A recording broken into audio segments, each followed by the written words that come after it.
Hey everybody, it's me, Beth Maitland from Drama Queen Bee Quilt Studio, and as you may have guessed from my previous vlog post, I've been down in town for a couple of weeks and I have not been by my sewing machine, so I am so happy to be back here in my little nook with my little sewing stuff all around me and talking to you about actually what I like to vlog about, which is quilting and sewing, and actually all kinds of different small projects that we're trying to do with our scraps and sorting out creativity during the pandemic as well as beyond. So today I want to talk a little bit about, because I was down in town, I took a to-go bag. I took a little project bag. I almost always have one on an airplane, on trips, when I do charity events or personal appearances, other places. I always take a little to-go bag, and it's absolutely not glamorous. I know there are so many people that have these adorable little zipper pouches full of all of their special trinkets and sewing tools and scraps. I just take it all in a Ziploc bag so I can see everything I have. And today, I want to talk to you about what's in your bag. This is also sort of a teaser about what we're going to do soon. We're going to do a three-dimensional project. We're going to make three-dimensional flowers with either silk, cotton, or velvet fabric. And I brought this along on my little trip to town when I was spending lots of hours, 13-hour days in a sound booth doing production on the sitcoms that we talked about at Radford, CBS Radford, in the last vlog. And I took along my little kit. I always take it along. I put it in a Ziploc bag so I can see everything that's inside, so I can sort of double check myself and make sure that I didn't forget anything. But do you guys have a little, tell me in the comments below, do you have little special pouches that you take your projects on airplanes or on trips? I don't know, I guess I used to always go to Super Bowl parties and I wasn't really all that interested in the sport, so I would bring along hand stitching. I did a lot of silk ribbon embroidery and velvet ribbon embroidery and early days cross stitch and needlepoint. But I always brought a project and I always got completely shamed, craft shamed at all of these sporting events, parties where all the couples and pals and friends would gather and to watch a sporting event, which I had no interest in, but I wanted to be there for the social part. So while they all cheered for the Rams, I did my little stitch work. So I imagine that all of you that do stitching and crafts have a little to-go kit that you take with you. Tell me in the comments below. It'll be interesting as we're getting to know each other here to find out how many people sort of organize all of this. Did you make your own beautiful bag as a project complete with a zipper and little pouches? Do you take one with little handles that's full of all kinds of little nooks and pockets inside to keep all of your supplies? Tell me about your project kits and what's in your to-go bag. Let's see what's in mine.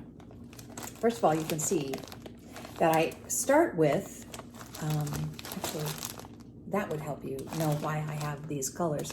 I start with threads. That's sort of the last thing that I put inside. I always take a little kit of needles. That is to make sure that I have the proper size needle for whatever project I decide to do. There are tapestry needles that are good for if I embroider with ribbons, or larger, like buttonhole twist, if I use larger denier, denier threads or silk threads, or heavy cotton threads, Egyptian cotton, which are often bigger. I have tapestry needles down to shorts and sharps. So I've got all different kinds here. I take a little kit, and then I take always I have a sort of dark oatmeal, light oatmeal, dark cream thread, all-purpose cotton and polyester blend thread. Then I have whatever project I'm making.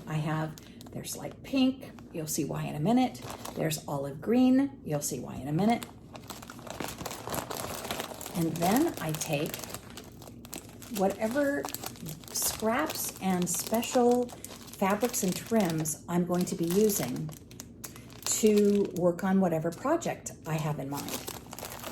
So in there, you'll see a little bronze set of embroidery scissors, very sharp, really pretty. I love to treat myself to nice tools because it's really fun to be able to have special things with you to do your projects. So let's see, can you see that? Look at those cute little brown butterfly scissors. So anyway, then I also have a whole little set of hand-dyed. This is taffeta. There's light greens, pinks, and aquas. And these are all because I'm working on a project that we're going to do shortly. And let's take a look.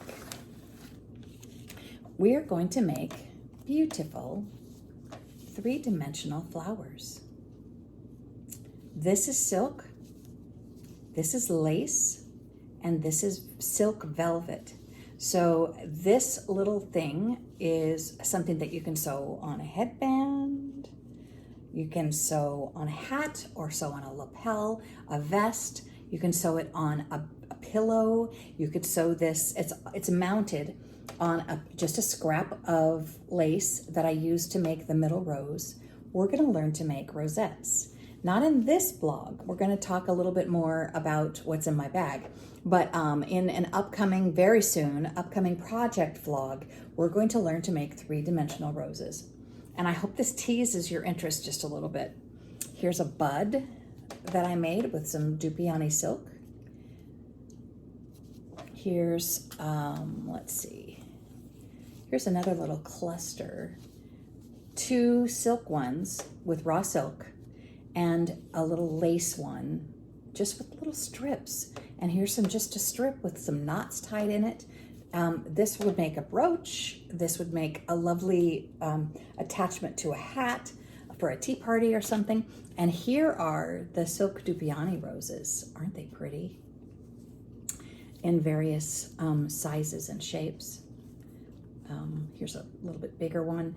And these are literally, I buy raw silk, bridal silk. It's lightweight, and I snip about a 2-inch piece of it along one selvage edge, and I tear it. So you can see maybe that all of the edges are frayed a little bit. Can you see that they're sort of frayed and scrappy? And so when I'm putting them all together, they turn out really sort of almost like real flowers, because there's in nature, in life, there's not very much perfection. There's balance, but everything is unique, and there are no two things that are alike. And so I use these little scraps. Maybe you can see from the back here. There, it's kind of just wrapped around a knot of fabric, and we have a beautiful rosebud that will peek out from behind another flower. And then what you saw in my packets, my hand-dyed velvet strip will make leaves. This will make a beautiful central rose. So that's what's in my to-go kit for now. It's just stuffed into a quart-sized freezer bag so that I can see from the outside that I've remembered to bring everything. So I need scissors, needles, and thread. I need fabric, and I need a sample, or at least a pattern or idea of what it is I'm going to make. So that's what's in my to-go bag. When I was down in town working for a couple of weeks, I had it in the booth. Some of these I made. I used up all my silk while I was working.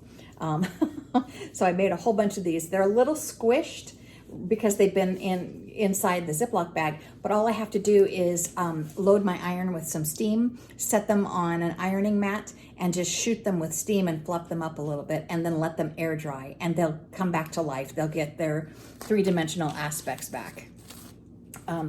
This one I want to show you again. This is the silk velvet. This is not the hand-dyed, this is just cream. This is what I used as the base to hand-dye them. I just use Brit dye. I like the liquid. I do a whole bunch of strips at a time, and I let them dry crinkled so that they have variegations in the fabric. And then when they're completely dry, then I iron set them with some heat and steam to make sure that they're color fast. And then I, like I said, tear them into strips, or maybe sometimes I tear them in advance when they're with this cream color, this off-white. I tear them in advance and dunk them in the dye. At any rate, you kind of get the idea. 3 different materials. I don't have any cottons with me. I wasn't working on cotton this time, but just quilting cotton works really well. Muslin, canvas, all kinds of natural fibers make beautiful multi-dimensional flowers. And that's what we're going to do in an upcoming project in the next vlog or 2. So tell me below in the comments, subscribe if you wish. Like the video if you can, if you did like it, and in the comments below, let me know what you thought, what is in your to-go bag, what you pack when you travel. Are you like me and just stuff it all in a Ziploc bag, or do you have special little project bags with handles or zippers or straps? And what do you take in your project bag? What kind of projects do you work on? I know that in earlier comments, a lot of you have said there's a lot of cross stitchers in our group. There's a lot of needlepoint people.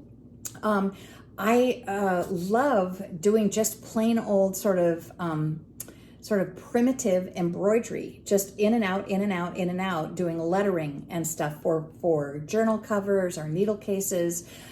So I sometimes take embroidery floss as well and little strips of muslin and work on that. So tell me in the comments below what's in your to-go bag. And in the meantime, happy weekend, happy spring. I hope that everybody's staying warm. If you are someplace temperate, I hope you're out in the sun doing projects outside and getting some sunshine.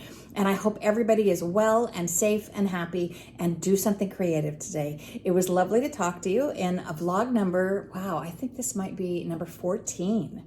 This is Beth Maitland with Drama Queen Bee Quilt Studio. Everyone take good care, and we'll be back with you another vlog very soon. All the best. Bye-bye.